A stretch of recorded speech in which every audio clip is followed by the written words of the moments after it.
کہ آقا کریم علیہ السلام ایک دن سیر کرتے کرتے ایک باہر چراگاہ میں تشریف لے گئے، مدینہ المنورہ سے باہر، مدنی زندگی میں۔ وہاں ایک وفد نے پڑاؤ کیا ہوا تھا، ایک قبیلہ رکا ہوا تھا کہیں سفر کرتے ہوئے، اور ان کے اونٹ چراگاہوں میں چل رہے تھے آزاد۔ سرخ رنگ کا ایک اونٹ حضور کو پسند آ گیا، پوچھا بیچتے ہو؟ کہا ہاں بیچتے ہیں۔ کتنے کا؟ اتنے کا۔ سودا طے ہو گیا۔ فرمایا کہ میں تاجرانہ غرض سے تو آیا نہیں تھا کہ اس کی قیمت ساتھ لے کے آتا، میں تو سیر کرتے ہوئے ادھر آ نکلا، اچانک تمہارا اونٹ پسند آ گیا، اور اگر تم کہو تو میں اس کی قیمت اپنے شہر میں جا کے تمہیں بھیج دوں۔ انہوں نے کہا میں منظور ہے۔ آقا کریم نے اونٹ پکڑا اور چل دیے۔ جب تک حضور نظر آتے رہے وہ حضور علیہ السلام کو دیکھتے رہے۔ جب نگاہوں سے اوجھل ہو گئے تو وہ دل پہ ہاتھ رکھ کے کھڑے ہو گئے۔ تھوڑی دیر بعد سکتے سے باہر آئے اور ایک دوسرے سے کہنے لگے یار وہ شخص آیا اور اپنے حسن کا جادو جگا کے تم سے اونٹ لے گیا، اور تم نے اس کا پتہ بھی نہیں پوچھا کہ وہ کہاں کا رہنے والا ہے، اس کا نام کیا ہے۔ جب کسی کو آپ نقد سودا دیتے ہیں تو اس کا اتا پتہ پوچھنے کی ضرورت نہیں ہوتی، لیکن جب کسی کو ادھار دیتے ہیں تو یا آپ اسے جانتے ہوتے ہیں، یا درمیان میں کوئی ضامن ہوتا ہے، یا پھر وہ کوئی چیز گروی رکھتا ہے۔ کہا ایک شخص آیا ادھار اونٹ لے گیا، تم جانتے نہیں ہو، اس نے کوئی چیز گروی نہیں رکھی، نہ ضامن دیا۔ سب کی عقل پہ پردہ آ گیا، یار کسی نے اس کا نام ہی پوچھ لیا ہوتا۔ ایک بولا یار جب وہ باتیں کرتا تھا منہ سے پھول جھڑتے تھے، اذا تکلم رؤیا کالنور یخرج من بین ثنایاہ، میں تو بس اس کی باتیں ہی سنتا رہ گیا، مجھے تو ہوش نہ رہا کہ نام ہی پوچھ لوں۔ دوسرے نے کہا کہ جب وہ مسکراتا تھا سامنے والے پہاڑوں پہ عکس پڑتا تھا، اذا ضحک یتلالأ فی الجدر۔ تیسرا بولا یار میں تو اس کی زلفوں کے پیچ و خم ہی دیکھتا رہا۔ تیسرے نے کہا کہ جناب میں تو اس کی آنکھوں میں ڈوب گیا، کیا خوب سجن دیاں اکھیاں نے، کیا خوب سجن دیاں اکھیاں نے، جویں پر کے سرائیاں رکھیاں نے۔ اور ملا جامی کا انداز یہاں دیکھیے، دو چشم نرگسی نشرا کہ ما زاغ البصر خانت، دو چشم نرگسی نشرا کہ ما زاغ البصر خانت، دو زلف عنبری نشرا کہ واللیل اذا یغشا، دو چشم نرگسی نشرا، اللہ اکبر، کیا خوب سجن دیاں اکھیاں نے، جویں پر کے سرائیاں رکھیاں نے۔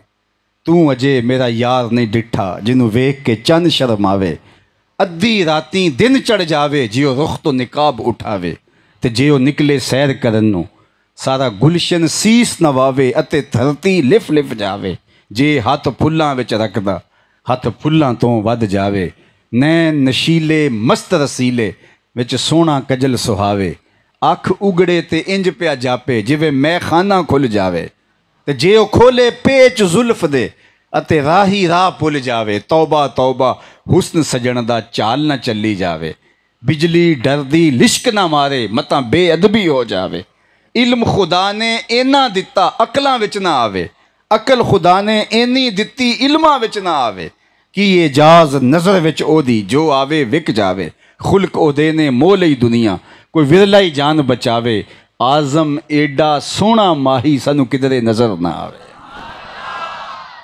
اللہ اکبر، کیا حسن بیان ہو، کیا جمال بیان ہو حضور نبی رحمت صلی اللہ علیہ وآلہ وسلم کا۔ جگر مراد آبادی نے ایک فارسی شعر ہے جس کا مفہوم یہ ہے کہ وہ کہتا ہے کہ جہاں عشق بھی نہیں پہنچ سکا وہاں عقل کیسے پہنچے گی۔ حسن رسول وہ مرتبہ ہے جہاں عشق کی رسائی بھی نہیں ہو سکی۔ زِ عشق ناتمام ما جمال یار مستغنیست، حافظ شیرازی نے کہا یہاں، زِ عشق ناتمام ما جمال یار مستغنیست، بآب و رنگ و خال و خط چے حاجت روئے زیبارہ۔ کیا بیان کرے گی ہماری عقل، کیا بیان کرے گا ہمارا فہم۔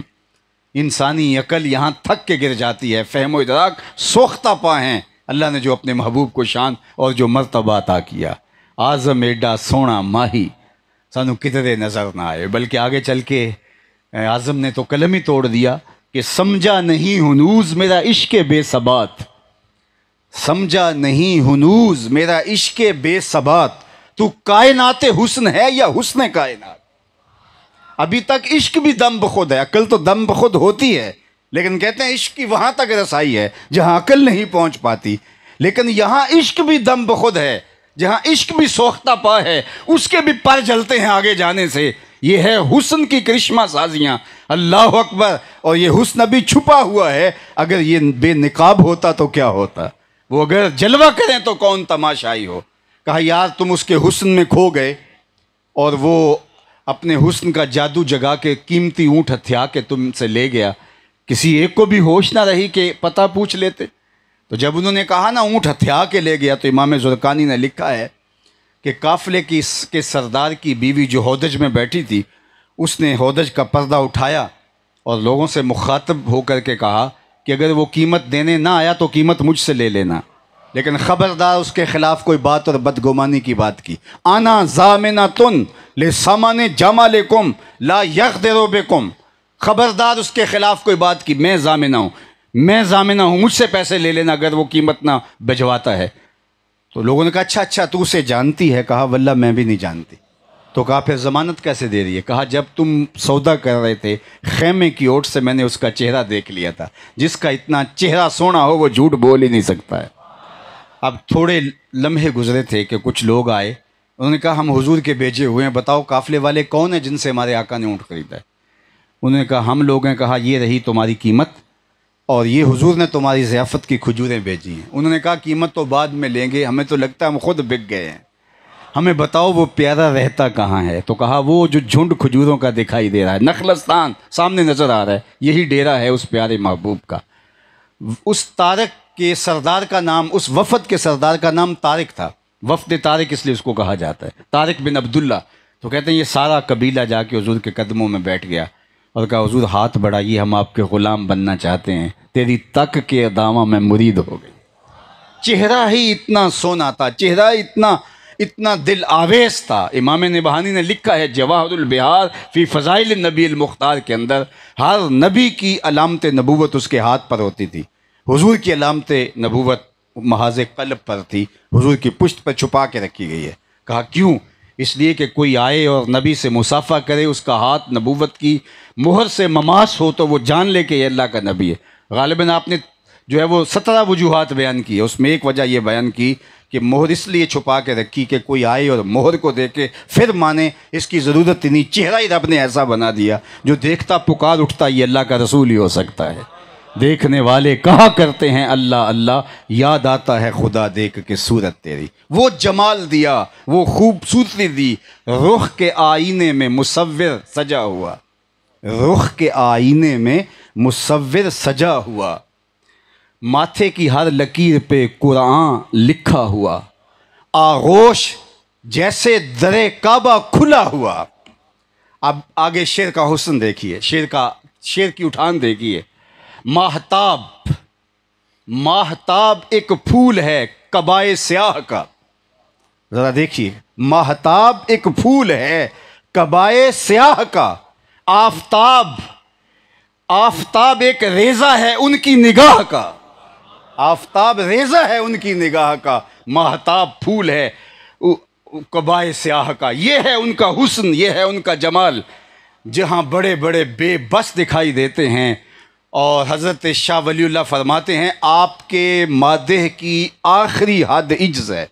جب کوئی شخص حضور کی مدح کرنے نکلے تو اس کی آخری حد کیا ہے؟ اس کی آخری حد عجز ہے، وہ کہتا ہے کہ بس میری بس، یہاں آگے میں نہیں جا سکتا۔ اللہ اکبر۔ اس لیے حضرت شیخ عبدالحق محدث دہلوی علیہ رحمہ فرماتے ہیں کہ حضور کی شان کا جب میں عنوان چڑھتا ہوں تو میرا وجود کانپ جاتا ہے، اس لیے کہ یہ ان متشابہات میں سے ہے کہ جہاں میں نہیں پہنچ سکتا، لہٰذا جو بھی کہتا ہوں، جو بھی لکھتا ہوں، جو بھی بولتا ہوں، وہ ڈر ڈر کے لکھتا ہوں۔ حضور کی شان ہمارے فہم و ادراک سے ورا اونچی اور بلند ہے۔ حضرت بایزید بسطامی کہتے ہیں کہ میں نے چاہا کہ حضور کی عظمتوں، حضور کی رفتوں اور حضور کی شانوں کا نظارہ کروں، تو میں معرفت کے سمندر میں غوطہ لگایا۔ بایزید بسطامی کسی معمولی شخص کا نام نہیں ہے۔ حضرت داتا گنج بخش علی حجویری نے کشف المعجوب میں تصوف کے 10 بڑے اماموں میں سے ایک امام حضرت بایزید بسطامی کو بتایا ہے۔ اللہ اکبر، وہ شان ہے حضرت بایزید بسطامی کی۔ یحییٰ بن معین نے خط لکھا بایزید بسطامی علیہ رحمہ کو، اور اس میں ان کی جو اپنی کیفیت تھی اس کو لکھا، لیکن بالفاظ دیگر. اور بزرگوں کا یہ طریقہ ہوتا تھا، اپنی بات بھی بصیغہ غیب کرتے تھے. تو انہوں نے کہا حضرت اس شخص کی کیا شان ہے جس نے معرفت کے سمندر سے ایک جرعہ لیا، ایک گھونٹ پیا، ایسا نشہ چڑھا کہ ابھی تک مستی نہیں اتر رہی. تو یہ یحییٰ بن معین کی اپنی کیفیت تھی. تو انہوں نے کہا اس شخص کی کیا شان ہے جس نے معرفت کے سمندر سے ایک گھونٹ پیا، ابھی تک مستی میں ہے، ابھی تک نشہ ہی نہیں اتر رہا. تو حضرت بایزید بسطامی علیہ رحمہ نے جو جواب دیا وہ ان کی اپنی کیفیت تھی لیکن بصیغہ غیب. کہا میاں تو اس کی بات پوچھتا ہے جس نے معرفت کے سمندر سے ایک گھونٹ پیا، ابھی تک مستی میں ہے، نشہ ہی نہیں اترتا، تو اس کا حال کیوں نہیں پوچھتا جو پورا سمندر پی کے پھر بھی ہوش میں پھر رہا ہے. شراب عشق پی کر جو نہ بہکے ظرف اس کا ہے.